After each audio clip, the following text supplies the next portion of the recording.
What's up guys, karong adlaw guys, mag-restore ta sa atong headlight guys. Kay naigipadala ang Otones sa to ang parcel guys. Mo na itong igamit guys, car headlight lens restoration kit guys. Mo na yung kauban sa atong mga parcel mga guys, diara. Mo na ang instruction mga guys, basahan ninyo na guys kung saan paggamit. And kani guys, mo ning liquid nga ibutang dito sa yang cup guys para mo aso guys. Pinakauna ato ng lihaan ng 180 mga guys. Uy mo ra ng lihaan nimong headlight dia guys, ayaw paghalo ka na guys. Sunod na sundan nimong 320 guys. Liha ay nag 320 dia, paspasi. Pagkasunod na guys, 500. Ang sunod na 500, 1,000 o 1,200. Pagkahuman na guys, imo na din tong isulod ang yang liquid guys. Ay nisaksak nimo para mo gawas ang yang steam guys. Tanawa mo, restore na dia guys, mo tinaw ra na guys, tanawa. O makita na to diri guys nga tanawa. Limpyo na kaya tong headlight mga guys. Tanawa tong comparison diri sa Pikas, o limpyo na ang sa Pikas, hugaw pa kayo. Ato pa ng lihaan guys.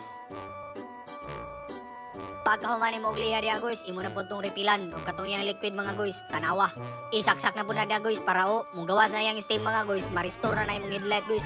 Tinaw na kay na diya mga guys. O tanawa diya, mo na tinaw na kay na atong headlight mga guys. Dili para ganiya nga perting bulingita gyud kayo. Kaning Pikas headlight mga guys, hugaw gyud na siya kay sa sulod naman na iyang halap mga guys.